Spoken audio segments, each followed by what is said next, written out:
So me in 2014, it was like, if I knew what I knew now, would I have chosen anesthetics? Would I have become a doctor?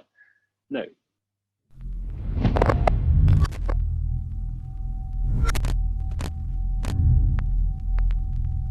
Welcome back to the Propane Business Podcast. Today, we are with Dr. Emil Goliath. You might have seen him on Instagram as Project Goliath. And I've been really excited to talk to this man because we've had a relatively similar journey.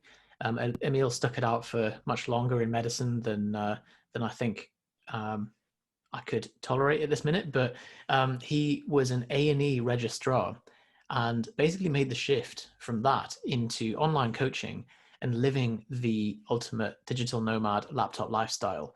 So Emil, thank you for coming on. Thank you for having me, and I'll accept that as an introduction. I'll take that. Thank you. Yeah, so we've been back and forth quite a bit about the kind of frustrations of the jobs that we work in, and I'm obviously going to have to be quite careful with with what I say on this episode. But I think a lot of it is not really specific to NHS. It's more just the restrictions that a 9 to 5, or in the medicine's job, like 7 till midnight job gives you. And it would be really great to talk about some of the lessons and insights and journeys that you've taken along the way, and also the kind of pros and cons that you've taken out of working as a doctor into what you currently do. So could you tell us a bit about who you work with right now and what it is that you do? Yeah, so right now, my kind of main thing is online coaching. I work with business owners and entrepreneurs. Most of them travel quite a lot, whether it's also the nomad lifestyle or just kind of frequent business conference travel. But yeah, it's a very interesting group of people. I really enjoy talking to them. I really enjoy working with them. And I really enjoy going to the events to kind of hang out with them and learn from them. So I can't remember who said the quote, but you need to work with people you enjoy talking to, because otherwise you'll burn out. So don't follow the niche that's most lucrative or, which you think is going to be the best, because you're not going to survive long enough. But yeah, we won't go into that. Entrepreneurs at the moment, mainly guys, but mainly because most entrepreneurs are guys, and that's not, sexist. It's just, demographics at the moment. But yeah, that's it. It's a good point as well about don't just try and target a niche which you think has the most money in it if you have no interest in them or no expertise in them. It's a mistake that we see, I think, which is they'll be like, oh, middle-aged women, like soccer mom kind of demographic, like there's loads of money in them, so I'll go after them. And you're like, you're a 25-year-old guy, like what the hell do you know about coaching a middle-aged woman? Like, unless it's something that you really have the expertise in, or at least have lived the journey or walked in the shoes of that person, it's quite difficult to really fully relate with their problems, unless there's some real exceptional circumstance with that. So I think working with entrepreneurs, having been one yourself, makes a lot of sense. And I guess you share a lot of the struggles of just having your time completely unbounded and having to create your own structure in your day. Yeah, and travel and calls. When we're in Asia, calls with America at crazy times. In Europe, we've got both ends at crazy times. And most business owners that I work with also have a similar deal. They live in X and they trade in Y or whatever else. So yeah, it's unique and similar, as you say. The thing that you mentioned, the kind of the travel, the thing that impresses me about the way that you've set up your life is that it's very much like you've looked at your life from a high level perspective and been like, what can I optimize for that will bring me the most happiness and the most freedom? And you've fully gone after that, especially going from a job which I think as doctors we have the most, it's the maximum security job. Like you will never be out of work, and you've gone from that to just basically diving off the diving board. And you sent me a screenshot the other day of you kind of giving up your GMC registration, which properly gave me the wibblies, because that's like, man, that is the final bastion of job security gone, and here you are just fully in it. Can you talk to us a bit about the journey up to that point? Yeah, so I mean, it's worth starting by saying I became a doctor because at 16 or so, my dad was like, you should be a doctor. And I was like, okay, sounds like a plan. Job security, don't need to think about anything. I'm pretty good at science, pretty good at passing exams. My life is sorted. So it seemed like a great idea for a 15, 16-year-old. And then through med school, I loved fitness. I worked in a gym. I picked up personal training qualifications. I did a sports science degree and was borderline interested in medicine, but very good at passing exams. And then when I started working as a doctor, it was, full on F1, F2, but I really got into anesthetics, like really geeked out on it, like went all in. And for me, that was enough. That was okay. I had something to focus on, to double down on. I loved doing it. I was doing exams early. I was really like, buffing up my CV. And as an F2, my CV for an anaesthetist was like total ninja. And then when I started working as an anaesthetist, I was sort of sitting with my bosses in theatre, and I was like, this isn't what I want. This isn't it. Like, I don't know what is, but this isn't. So after 4 years of working as a doctor full time, like F1, F2, CT1, CT2, I left. It was August 2015, and I left. And I didn't know what I wanted, but I know what I wanted to move away from. And initially, I kind of went to locum. I locumed as a A&E doctor, and started working as an online coach. I had connections in the industry, so kind of took mentorship with those guys. And also, actually, at that point, thought, right, I've got lots of science under my belt. How am I going to build a business? I'm going to get shredded and go on Instagram and be an Insta model influencer. The classic Fit Pro process. If you get, I always say, if you just get lean once and then take 100 photos and then just schedule them out on Instagram, and then you can just be fat for the rest of your life, but no one has to know. So there we go. No, pretty much. And that was literally my super calculated strategy. So I competed as a bodybuilder for 2 or 3 years, and I did like 30, 40 photo shoots just to get this bank of images. And actually in 2015, it was reasonably easy on Instagram. All you needed was a 6-pack. And, I got up to like 21,000 followers or whatever. But I mean, I think in fairness, you had more than a 6-pack. You're absolutely huge. Like, especially in those photos, it was like, that is kind of bodybuilder big. So yeah, I was, so I did strongman. During university. I bulked to 142 kilos. I literally pushed myself to borderline diabetes. So people are like, how did you get so big? And it's like, well, I spent 3 years systematically eating 6,000 calories a day tracked. And I got to morbidly obese, BMI of 42. And I was like, yeah, I gained a load of muscle. I trained 4 times a week, compound lifts, 2 hours each time, 8 Haribo during my session, and got stacked. And then when I dieted, surprise, surprise, I had a shitload of muscle. And it looked pretty good and it worked. And you know what? Like, I competed at some bodybuilding shows and I won, I think, one of them. But it wasn't my goal. My goal was to have the photos, to gain authority. And winning one show, no one in the public knows what WBFF, UKBFF, whoever else, they don't give a shit. They don't even know first, second, third, fourth, fifth. They know you're stacked. They know you're on stage. You know you're wearing tiny pants. You know what you're doing. That's pretty much it, yeah. So I thought it was literally it. So it was a phase. It was interesting. It kind of, I got the t-shirt, and ironically now you look at any of my marketing and social media and I don't use any of it. None of it whatsoever. This is the funny thing about, I suppose, like over time, it looks like your niche has kind of refined itself as well. Yeah. But this is the mismatch that you mentioned between like what personal trainers and coaches think matters, like, what specific federation they did or what their Wilks is and all this kind of stuff. Like, if you're coaching powerlifting, then fine, like you've got a very aware market. But otherwise, like most people are just like, oh, that guy's got abs. He kind of knows what he's doing, or at least talks credibly about stuff. And I posted the other day about clients don't care about your like level 23 kettlebell certification and your like postnatal nutrition counseling accreditation and stuff. It's like, can this client be convinced that you can help them go from A to B?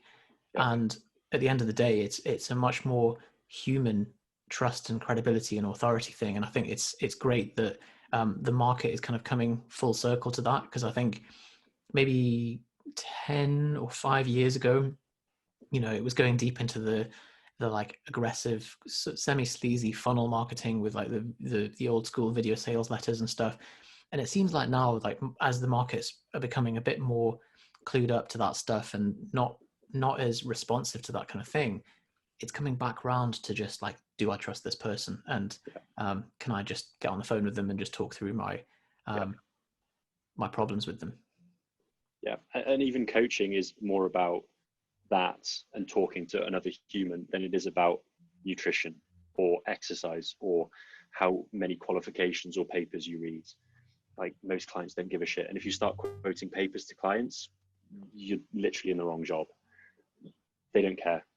Yeah, the quoting papers and getting really involved in like the metrics and the numbers and like, oh well, your exponential moving average for this has actually gone up, and it's like, unless your niche is also kind of super nerds, then people are more interested in like, can I just can this person help me stick to my program and navigate the challenges of being a normal person? So the people that you work with, then they are entrepreneurs. Can you talk to us about like how your coaching strategies adapted to them as a population? Yeah, so they are a very diverse group in terms of they have lots of different lifestyles, lots of different starting points, from, people who already train 5 times a week to people who haven't been in the gym for 40 years. What they have in common is that they're very driven, switched on, they've got successful businesses. So you can kind of distill from that a common denominator, as it were. And I mean, essentially, the core of it is weekly calls. The weekly calls track data, make changes, the minimum possible effective dose to start seeing progress.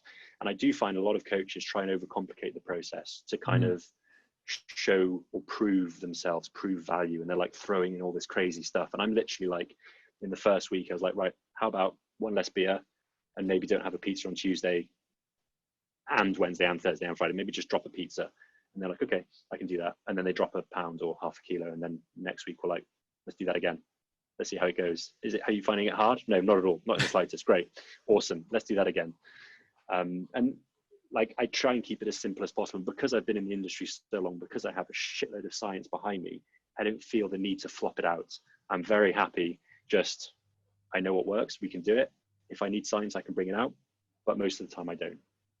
Well, this is the benefit of knowing that you don't need to kind of flex at every opportunity, and you can say, well, at the end of the day, we don't need false precision with coaching. Like if something is working at this level of precision of one less beer per week, then that's fine. It ain't broken. We don't no need to fix it. And so, I think that's a really good point, that just because coaches and PTs nerd out on this stuff doesn't mean that the client cares. And actually, it's more of a headache for them. And if you're able to track with the minimum level of precision, then we don't need to increase the precision until things break, and then we can step it up a level. So I don't want to give the false impression that I'm like a totally lazy coach. Like I do use tracking with clients, because the other thing about entrepreneurs is they want to get results and they want to get them like quickly. So, often when we start, the changes are minimal, but I start gathering data straight away, because ultimately when we plateau 3 or 4 weeks in, I want to have the data to be able to say, right, this is what we need to change. Let's get straight back on track, maintain the momentum, and crush your goals as quickly as possible, because that's what people want. So I do go for quite an aggressive approach, because it works with what the clients want, but then I bring them into land at the end. So I say, okay, we're going to go in hard, we're going to reach the goal, and then this is how we're going to do maintenance, and we're going to work together through maintenance as well. And then once you're maintained and we've removed the crutches, the artifacts of dieting, then I'll set you free and you're fine, and I can chase you up in a year's time and you're still in shape. Well, this is a very kind of honest model of coaching as well, where it's like the goal of this process is for you to graduate from the need to have a coach every week, and then we can just, as you said, like spread out the check-ins until they're set free. Exactly. I mean, I don't want people, like, this isn't a return business model. I don't want people coming back to me when they regain weight. This is a referral model. I want to get you shredded. I want you walking around like a billboard for my services. And people are like, geez, how did you get in shape? It's like, well, it's these guys and they're awesome. You should check them out. That is awesome. It's what the market needs as well.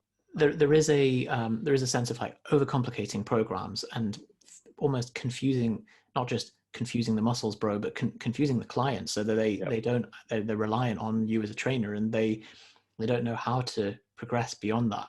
Whereas knowing that the results you produce will be the marketing in themselves, and you can and the number of testimonials you've got on your website, for example, is huge. Like you've got reams of it. So how do you, what is your sales process, and how do you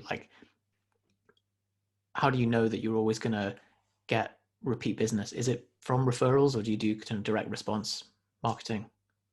Referrals and word of mouth are my biggest thing, to be honest. And basically I've spent the last 2-3 years traveling, attending events for my own business development, but also softly networking. So I show up to an event, talk to people, hang out, drink, whatever else.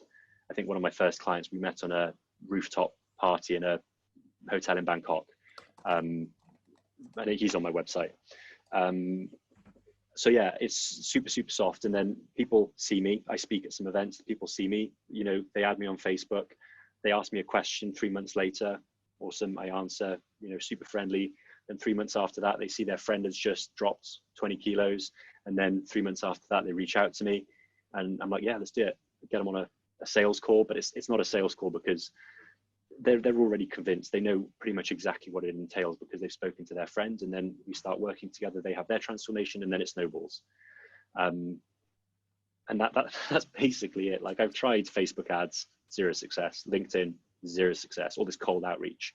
I appreciate I can improve, and there's ways of making this stuff work. It hasn't worked for me. I haven't needed it up until now. But yeah, It's not very sexy sales process, Emil. There's no one secret trick webinar hack headline that no one wants you to know, and so and this is it, I suppose. Like it is playing the long game, and it is really doubling down on the human factor, which I think it's rare these days. Yeah, and funnily enough, you end up with an edge just because you're willing to do that. And I guess people resist it because it's not quick and measurable, and you can't kind of plot it out on a spreadsheet. It is just law of loose ties. But this is the reality of it. And I think with the way that we generate leads as well, even though like obviously Johnny is an accountant and just goes full accountant on this stuff, but we still can't measure the direct return on each lead or each ad spend, because often you'll have, you will get it on the front end, but there'll be a load of people who enter the email lists and automations or have been following your blog for years or months, and then they just reach out one day when they're ready. And there's no specific email or Instagram post or anything that's awakened them to your product. It's just that they were ready and you were the front of their mind, and it was a good match. So I suppose what you said about the sales call thing, that we've definitely followed business coaches in the past. Like when we first started, we followed a sales script from a business coach that was just awful. Like the guy, and we followed it as it was written, but it didn't sit well morally with us. And after a couple of months of doing it, we were like, no, we can't continue doing this. Like the guy, it was quite a manipulative sales script, and the coach himself actually prided himself on making people cry during the call. And he got a single mother to remortgage her house so that she could sign up for his like 997 training program or something. And you're just like, oh god. But those kind of calls, I think not only are they kind of a bit of a bottom feeding kind of strategy, but they get emotionally driven clients, and they are not good people to work with, are they? So you end up with like having to kind of drag people over the line, rather than, as you said, you've got people who you've already built a relationship with, and then they just really, it's just they're just getting on the phone to say, right, I'm ready to buy.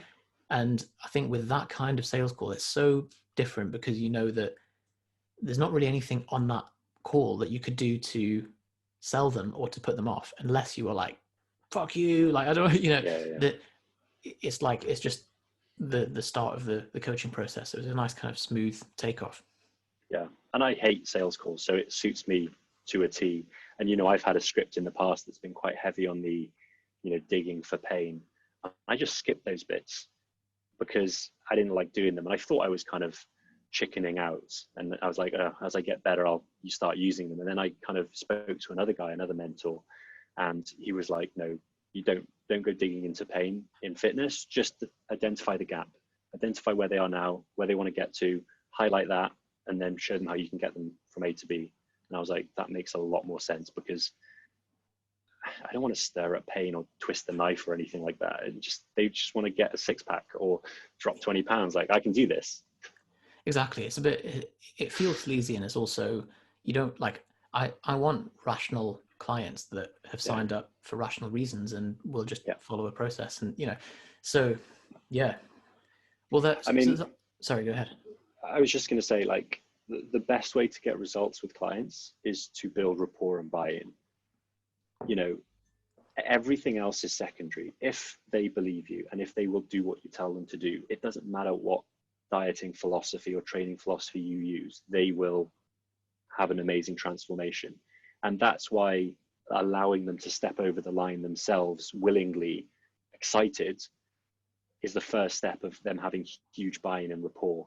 And then I literally spend the calls building more buy-in and rapport. And that's everything from, me being in shape, me living the same lifestyle, the way I talk, being a doctor, the prices I charge, and all these other things build buy-in. So when I say eat one less pizza, they're like, boom, done. And then they drop weight. And then it's just like, this is magical, and I haven't changed anything. And I'm like, yes, this is what we're talking about. That's interesting. So actually you see the sales process as part of the building buy-in and adherence and compliance to the program once you're actually coaching them too. From the first time they see me, that 12 months before, that's when the process starts. And that's why whenever they message me, I'm not like, do you want to get on a sales call? I'm just like, here's a shitload of value. Here's loads of free stuff. Here's posts that I've done. What is your goal? How are you doing to get there? And then if they're like, yeah, I'm trying this, this, and this, then I'm like, awesome, here's a resource. And then I just leave it, because if they want someone, they'll come to me, because I've given them so much value and so many resources. And then they'll say, look, actually, can you help me? I'll be like, yeah, of course. Let's jump on a call. Here's my link. Yeah. It's like, to try and make someone buy coaching who's not ready for coaching. It's not like they're not going to be invested in it. Reminds me of, Adam Sawyers. He won't mind me saying this. So he's an F1 who's, he took some time out of being a doctor to run a kind of boutique gym for a while. But a couple of years ago, I was chatting to him at a powerlifting meeting. He was like, I'm looking for some help with my nutrition. And he was eating a pizza at the time. And he was like, yeah, I think I'll sign up for your program. I was like, okay, cool. I took the pizza out of his hand and threw it. He was like, what are you doing? I was like, well, it starts now. Like, he was like, well, fair enough.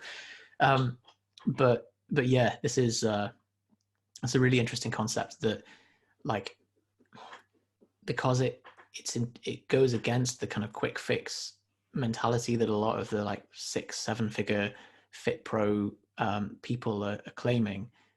It's a quiet voice that's probably not going to be well heard, but it guarantees referrals, repeat business, adding proper value to your clients, minimizing your refund request rates and all that kind of stuff, I imagine too. I don't think I've ever done a refund. Well, there we go. I mean, what a testament to the fact that, like, people who buy bought because they want to. Yeah. I mean, for sure. And as you said as well, that means they're going to get results. So yeah, why would you do it any other way? And actually, you mentioned about, the pizza, we joke about it, but actually as a coach, I find I also go the other way, because I know that my goal is for them to sustain this long term. So you get some people going gung-ho and they're like, I haven't eaten a pizza in 3 months. And I'm like, okay, well, are you craving pizza? Yeah, massively. Right, it's time to have a pizza. You need to have a pizza. No, I don't want a pizza. Look, you need to have a pizza. Like, because you're going to get to the end of the 6-9 month process, and I'm just going to find you buried under a box of 30 pizzas. You need to have a pizza. Just have it. Well, that's definitely going in the trailer. No, because look, there's 2 processes. One process is dropping 20 pounds. That's the easy bit. You've done this 100 times before. You've gained it back. What's different this time? You're going to have a fucking pizza. And this means you're going to sustain it, because this pizza is on a pedestal of being forbidden. Like, have it, enjoy it, And actually what I find is people are like, yeah, I had it. It was fine. It was okay. And then suddenly this becomes a choice. It's no longer a battle of willpower. You can't have pizza. It's suddenly, I choose not to have pizza, but tomorrow I choose to have pizza. And then that's a game changer. You've got sustainability then. Yeah, I totally agree. I think that goes for all things really. When you no longer have an attachment or an aversion to something, you're totally free to choose and enjoy it if you want to. And when you have people that are like, I'm sober, and they're gritting their teeth and they're like, no, I won't have a beer, or people that pounding the beers, the guy who can have a beer or take it or leave it is the one who's in the ultimate position of choice, as you said. I kind of goofed on that one day because I remember back when we were coaching by email. I got an email from someone that just said, like, subject line, urgent, please respond. And I didn't see it for kind of half an hour or so. Another follow-up email 20 minutes later that said, like, urgent, capital letters, like, please help, respond. And I had a look and it was like, Yusuf, please, like, I've acquired a box of 24 Krispy Kreme donuts and they're sat on my table and I don't know what to do. Please, like, help me. They're looking at me. And I was like, look, man, just eat the donuts. Like, we'll sort it out. We'll sort it out tomorrow. Like, and then, like, I got an email about an hour later that just said, like, Yusuf, I'm number 13 into the donuts and I'm feeling really sick. And I don't know what, I'm like, I didn't mean like eat the entire box. Like, just, have some common sense with it. Yeah. This is why I find calls work, because you can have a conversation and you can get the nuances and but yeah, it's an interesting one for sure. So we've talked about your kind of your sales process, if you could call it that, really just a relationship building process at scale, and the fact that you were training in anesthetics, which, like, I was going to make a Sudoku joke before, but I think actually, like, anesthetics is like the deep end of medicine. I think it's like, it's really hard stuff and very competitive to get onto, and a lot of people would feel a big sense of sunk cost with doing that, and being like, well, I'm far into this training program now and it's a secure job and everything else, but you were kind of like, this isn't what I want. Do you have any advice for someone who is maybe in a position where they're in some kind of job, maybe outside of fitness, they feel like they've sunk a lot of cost into this, but they want to make the move? What would you suggest that they do? I mean, the question is if you knew what you know now, would you make the same decisions, or what would you do? So, me in 2014, it was like, if I knew what I knew now, would I have chosen anesthetics? Would I have become a doctor? No. So why would I stay a doctor for the next 40 years? Why would I, bite my nose off to spite my face just because I've done a few years, like 10 years of being a doctor?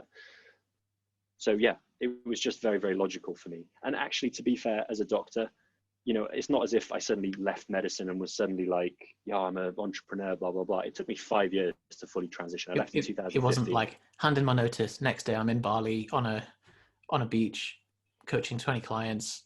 Yeah. When I left, I didn't even know what an entrepreneur was.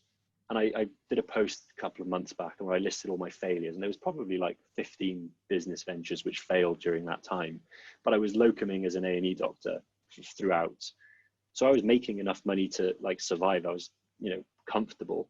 And then over time, it just transitioned into less and less. And it was, I think 2017 was the first kind of inflection point or mindset shift.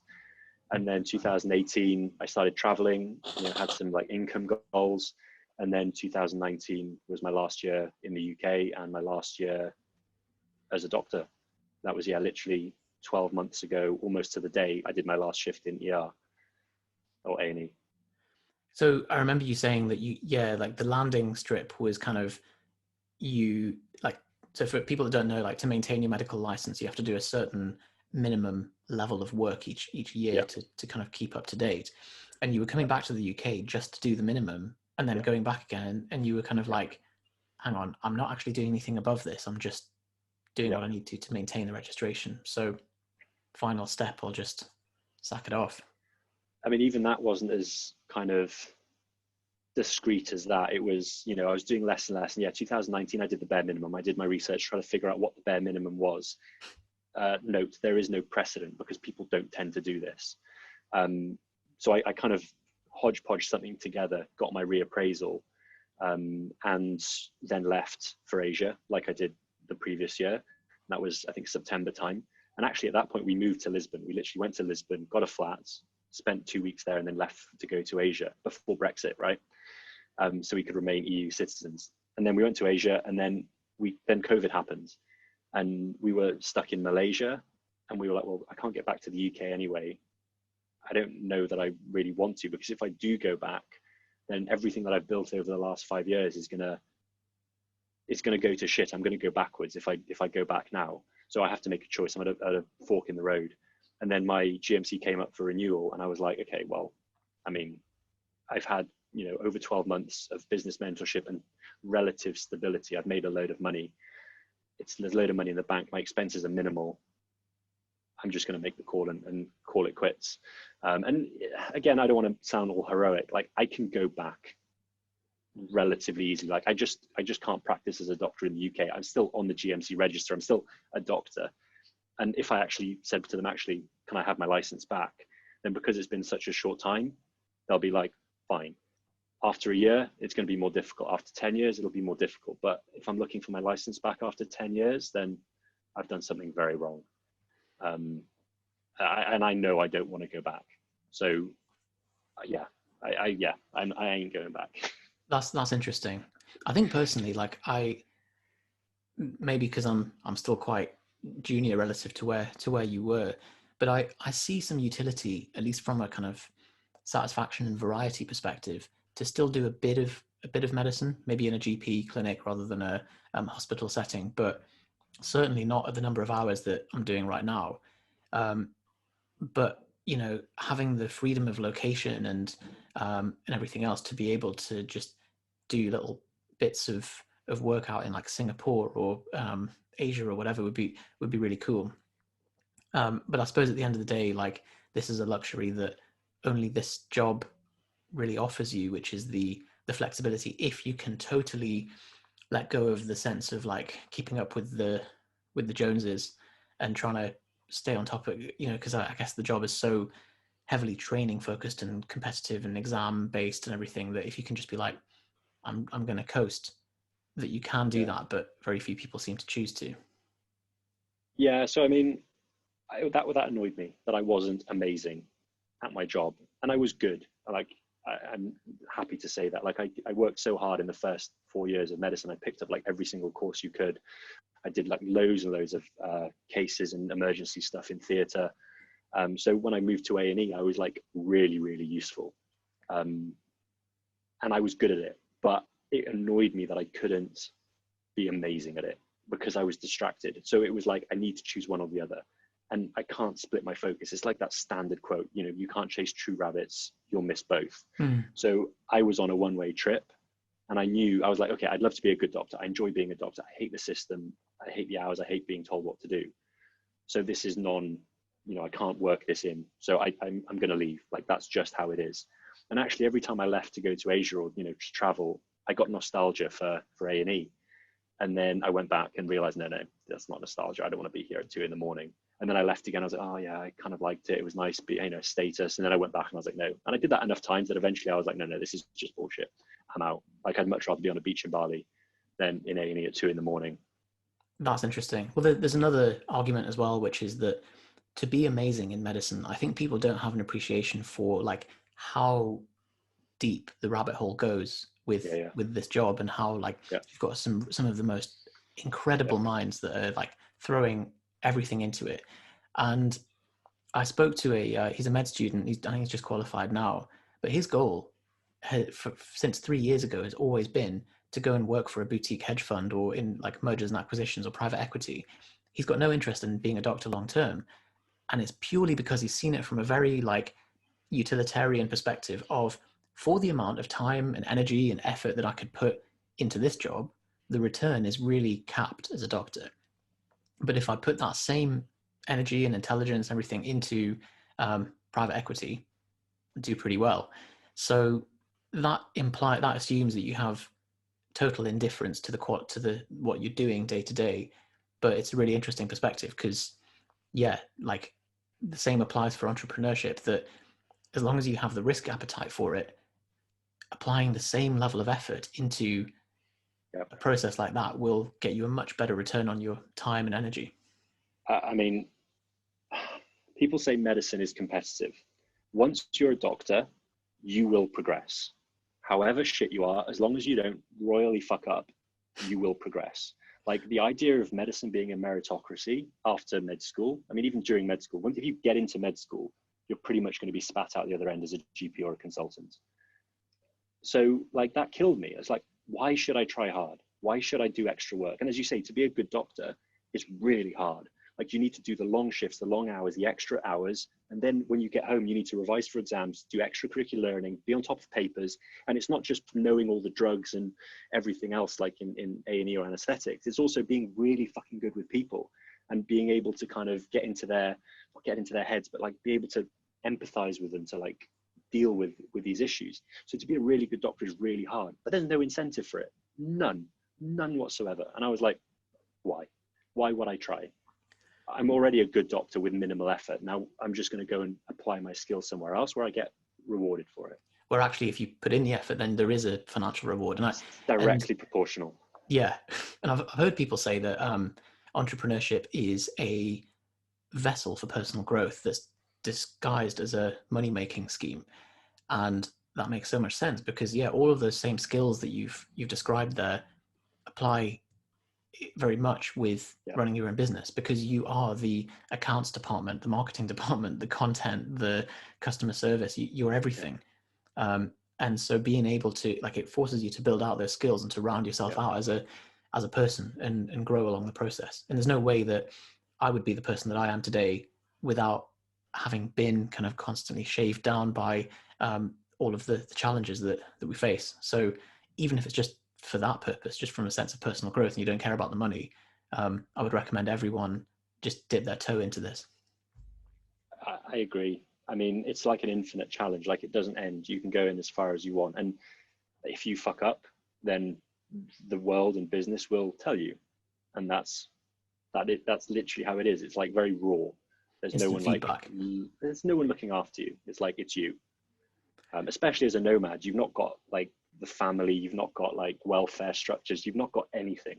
Like if shit goes down in some random place in Thailand, then you're on your own.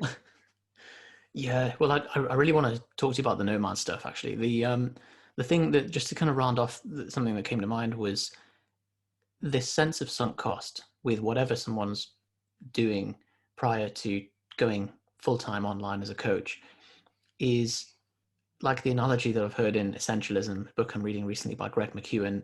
Fantastic book. I think it's just the perfect book for me at this time of my life. Don't know if everyone would get the same benefit from it, but he says if you were to look at like a t-shirt you have in your wardrobe that you don't wear, and someone was like, oh, you should probably throw this away, like you don't use it, most people will be like, oh no, but because they value things that they have more than things that they don't have. So if someone said, like, imagine the t-shirt wasn't yours and someone was like, how much would you pay to buy this t-shirt, you'd probably be like, well, I wouldn't, like maybe a pound.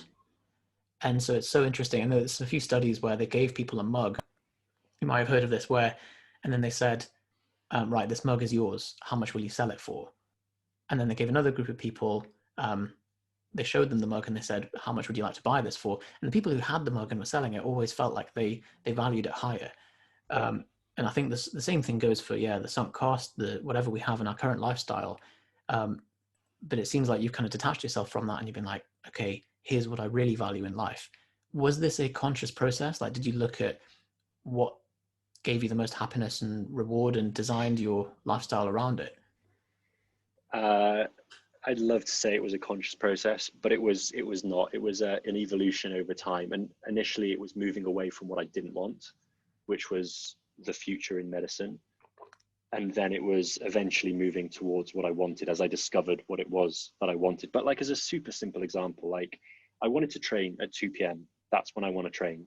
And as a doctor, you can't do that. No chance. And I was like, well, like I enjoy training a lot. So like throughout university, I trained at 2 p.m.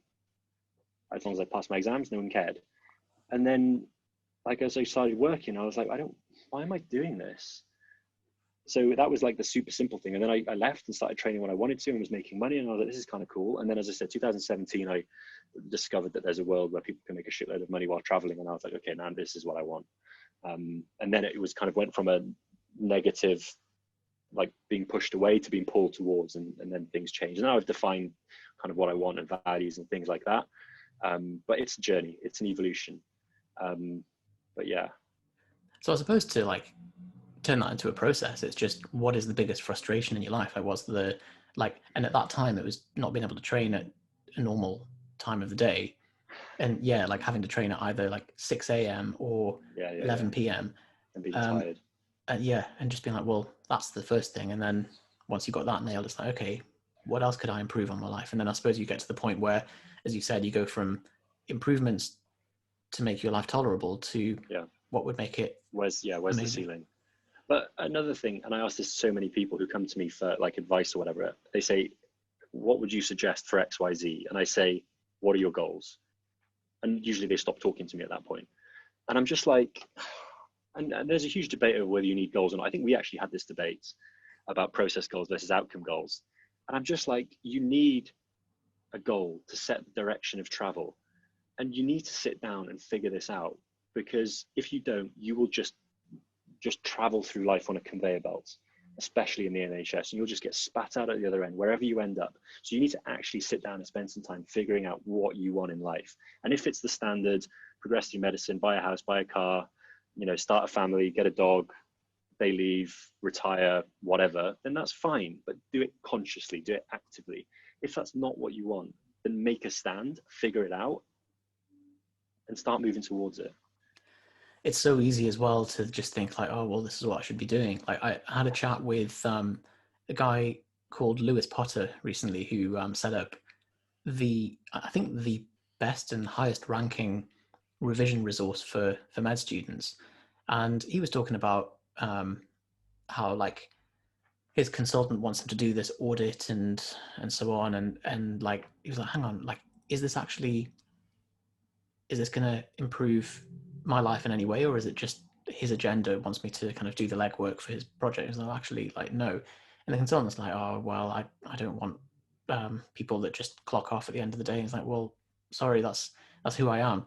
And I suppose like that's kind of having to put in your boundaries to be like, is this serving my higher purpose or not? And it's quite easy to just fall into the trap, as you said, especially with any professional job where you're just being like pushed along by the whole steamroller, to lose sight of your own goals. I mean, most people don't have goals, like flat out. They have no goals, no values. And it's just a case of sitting down and working this out. And also being very careful that they're not society's goals or your family's goals. Because it's very easy to say, oh yeah, I just want to, make 100K a year and, have a family and live in a semi-detached house and have a nice car. It's like, all right, fine, great. If that's truly what you want, or is that just arbitrarily what everyone else wants around you, which is very reasonable and achievable? Like, what do you really want? And then you can start to find it. But it just hurts to think about, because then you have I don't know what I really want. Am I going to disappoint people if I want something that they don't want me to want? And then, okay, I actually want more. Oh shit, I have to now actually work to achieve that. But it's very comfortable here. So it just like, it opens the can of worms of emotion and bullshit, which is why people stop talking to me after I ask them, what's your goal? And I'm just it opens up the sense of like wanting approval from other people, or discomfort with upsetting people or letting people down. Or so there's a chapter in a book that I read recently called, well, I read it ages ago, but I'd always come back to it, of The Way of the Superior Man by David Dada. And the chapter is Live as Though Your Father Was Dead. I've talked about this on another couple of podcasts, where it's the thing which caused me to make a few big changes in my kind of life decisions. And the chapter goes into like, it's not literally your father, it's any inherited values or social constructs or expectations that you've inherited from your society, your religion, your parents, whatever, that have been left unexamined and you're still pursuing. And it's only when you fully die to that you can be like, right, actually, is this someone else's goal or not? And I think you're right. Like, even the 100K a year goal, people might think they want that, but it's like, are they prepared to live the day that would be required to do that? Or would they rather have a simpler life and have more time available in their day? or, you know, and I guess that cocktail is what you have to kind of determine yourself. Or would you like more money and working less? That's another option, a very valid, very real option. So, but people then get scared, and then all the other societal blocks and everything comes in, and everyone goes back in line. And yeah, sorry, let's continue down the path. Exactly. So we've come through kind of full circle here of like working in a job with multiple constraints, taking on the values and expectations of the job, recognizing that making the jump, or the fear of making the jump, is limited by society and by the sense of sunk cost, the sense of how much would I pay for this t-shirt if it wasn't mine, and then making incremental improvements to your lifestyle and being like, here's what I would need to address to make myself happier. And then along the process, getting clients just from a very organic like network of building those relationships. I've lost my train of thought now. So what would be your advice? Like, if someone wants to get started in this, they're not in a position where they could quit their job. They still need to start building an income that can at least begin to support them. How would you suggest someone get started? So first off, 100% don't quit your job. Like, all of this heroic jump off a cliff is dumb, in my opinion. Like, people are like, you know, there's no plan B and all this kind of stuff. Like, it's stupid. Like, I worked for 5 years while building my business. I failed 20 times while building my business. Like, why would I give up a very comfortable lifestyle while building my business? And actually, as I started meeting more and more entrepreneurs, I was asking them, like, do I need to bottom out? Do I need to be sleeping under a box to be successful as an entrepreneur? And even the ones who had done that were like, no, don't be stupid. That's dumb. Like, have a backup, build it on the side, but just be ready when opportunities come, one, and two, when you need to make that leap, because at some point you do. So be ready for those things. And I mean, the first step is set a goal. Like, decide what you actually want, because if you want to work 20 hours a week and, you know, earn 50K a year, that's probably very easily doable with an online business. If you want to be a millionaire, then that's doable, but will require slightly different actions.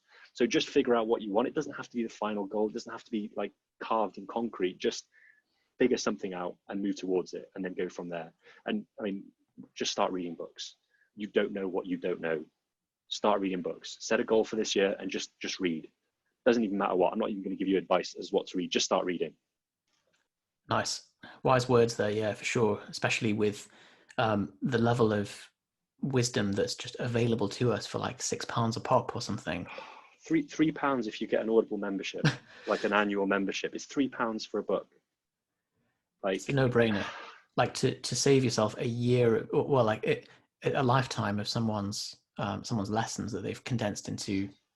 I mean, this is super, super cliche, and I kind of wanted to experiment with it because it was kind of funny. But last year I set the goal to read 104 books, 2 books a week, because you hear about, oh yeah, all CEOs read X books, like a book a week, and blah, blah, blah, whatever. And I was like, well, it would be quite funny if I did this. And in March or February of last year, I did a short video, like, as I was signing up to a business mentorship program. And I was like, hey, I'm Emil, and I, make 3K a month from coaching or something. And I'd like to blah, blah, blah. And basically my business just exploded, whether it was due to the books, whether it was due to anything else, whether it was a combination of a million factors, whether it was total coincidence. I don't care. If you read a shitload of books, your life will improve. Is that because of, is there anything that you can, by the sound of it, not that you can look back and attribute, like, oh, it was this lesson or whatever, or is it more just that you're kind of installing modules that are kind of running in the background into your brain, and through some unconscious process, like, things just start to click? Yeah, exactly that. You accumulate whatever it is, and then you reach a tipping point. And one way of accumulating that stuff is reading. One way is having mentors or coaches. One way is just hanging out with people who are thinking in a different way or at a different level. And all of that came together And as I said, my first inflection point was end of 2017. My second inflection point was start of 2019. And you know, it just kind of kept rocketing up. It was pretty nuts. Nice. I'm going to plug a video from our YouTube channel called "How I Read 30 Books a Year While Working as a Doctor." Now, it's not 104 books a year, but it covers some of the kind of practical processes that anyone listening can go through. And do follow Emil on Instagram as well. He puts up a lot of like stories of books that he's reading currently, or lessons and insights from them. This kind of leads me into the next question I was going to ask you, which was, what are you currently working on, and what's your are there any kind of habits or changes that you've picked up from this year that have been valuable to you? Yeah, good question. So this year, my big movements were identifying my kind of why and my values, which then made decision making a lot more easy, because when something came up as an option, I was like, I just tested it against my various, exactly. And I was like, okay, well, this is a no decision fatigue, no worries. Let's just keep going. So that was the big change. And then the big thing I'm working on is my coaching. I'm looking to expand and grow my coaching. Initially, it was just me coaching people. Now there's a team of 4 of us, and we're growing further. And I'm kind of stepping back from all of the one-to-one coaching and getting on calls with people every week, because I push myself to the edge. And I've got a team in to coach people who are better at coaching than me, which is great. And yeah, looking to expand and grow that. I have a line of supplements, which I'm kind of working on, and then I didn't investing. realize that. Yes, that is awesome. Bloody hell! Yes. I always felt like the amount of red tape involved in launching a supplement line must be huge. I'm not going to pretend that I did the heavy lifting. I partnered up with some people who are very good at e-commerce and this kind of thing, and we tag teamed it. They're available in the States on Amazon at the moment, but Nice. We're looking at kind of exploding from there. But that's one thing, and then investing, and that's all good fun right now. And I think we've spoken about that a little bit. Yeah, we have. Cool. So there's some big kind of offshoots of the business to really go from building a financially independent kind of traveling freedom lifestyle business into one that's more scaled now. What about from a personal perspective? So you mentioned reading, seeking mentors, spending like just having some dedicated downtime. Anything else? Yeah, so the dedicated downtime is the biggest thing for me. Someone mentioned having days off as a KPI, as a key performance indicator, and for me that was mind blowing. I was like, so actually, if I have more days off, that's a good thing. And I was like, well, yeah, because it is kind of one of my values, like freedom, and it's not just freedom to travel where I want to, and freedom to train at 2 p.m. It's freedom to not work if I don't want to. So that's a big thing I'm working on right now, which is just having more dedicated time off. We're in a co-working space, that's where we work. So when we leave the co-working space, I leave my laptop there, which is amazing. I don't look at my phone on a Saturday, for example. So I'm starting to kind of expand my boundaries, block off times, whereas before I was just working all the time. So that's the biggest change for me, and it's like the next evolution. So I'm really guilty of that, and I think it's because like I've just got such narrow windows of time outside of hospital shifts to get the propane stuff done, and it ends up just expanding to fill everything. But was it a strategic coach that you're talking about with the KPI for days off? It was a business coach. It was an advert I saw on Instagram, and the advert was like a 3-minute advert, and they mentioned having KPIs. Okay. Just having that as a KPI, and I was like, okay, that's nice. That's a nice idea. Right, because I don't know if it's it might have been, is his name something O'Sullivan? No, it's not him. Okay, but yeah, he talks about kind of a similar thing, and the idea that if you're always working at a 6 out of 10, like a simmering 6, compared to having dedicated like 0 and 10, and when you're working, you're fully working rather than just doing kind of busy work, checking through emails and stuff for long periods of the day. And it just grinds you down. It means you can't then produce your best work. I read that like a week ago. Was it you who told me about it? I'm not sure. It was on a Tim Ferriss podcast, and then I saw someone. I'm on quite a few email lists, and someone quoted it. as well. So I saw that literally a week ago, and that was a big paradigm shift for me. who was the original person? Maybe Josh Waitskin. I can't remember. If not, then Josh, we've just misattributed your a quote to you there. But I just want to just jump in there and just say that like the hustle is required at some point. Like if you're working a full-time job, and I said I wouldn't quit, and trying to build something on the side, then yes, you need to do more work than you'd like to. But eventually you need to get to a point where you learn how to chill the fuck out. Because I work with quite a few people who have sold their companies, and people say, when I build a company and earn this much money, I'll have a rest. Doesn't happen. When I sell my company, I'll have a rest. Doesn't happen. It's not about time, it's about mindset. So if you're not working on the mindset of taking, chilling the fuck out, you won't do it. So you need to learn it as a skill, and that is a skill, and it's hard. Very much, especially when anyone who's gone from working a job where the hours are defined, and everyone's like, oh, Friday fun day, like let's get leathered, kind of, because there is a defined endpoint, and it's like, I've left work and the building's over there, as you said, like the laptop or the computer's over there, and now I'm off. But suddenly when you're thrown into being self-employed and you have total free reign over your day, and it's like, oh, I actually need to create my own structure, or it's just going to completely consume me. It's very easy to do that, to work all the time. Yeah. Especially when it's on your phone and you just, I'm just answering an email or a message. Yeah. I've just turned I've got all notifications off on my phone. Like we've done that for a few years, but we were like, I mentioned to Johnny the other day, I was like, can you imagine if we had notifications enabled? Like the phone would just constantly be making noises. Like you just get nothing else done. So I think just doing that in batch and not having email on your phone or Facebook or anything where, like, if it's going to require, because at least for me, email requires like sitting down and actually giving it some thought. So just having emails on your phone just so that they can stress you out and being like, oh, well, I've got that to deal with, but I can't deal with it now. What's the point in having it on there? It's just taking up mental headspace. Yeah. So, man, this has been absolutely fascinating, and it's really cool to see the journey that you've gone through, and also just how kind of deceivingly simple the insights are from this. But it's just a case of like not falling in for the flashing lights and the shiny objects, and just doing. It's the same as nutrition. I mean, there's a lot of coaches listening to this. Like, yeah, you can give people bells and whistles, but they just need to be in a calorie deficit.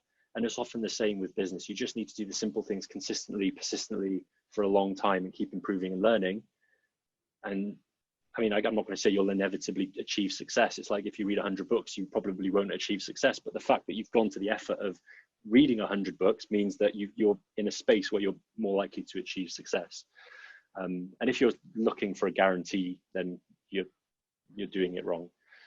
Yeah, like, and by reading 100 books, like, not only have you become the kind of person who is consistent enough to read 100 books, but you've also, you've put yourself in the way of the most luck, the most potential things that could shoot you forwards.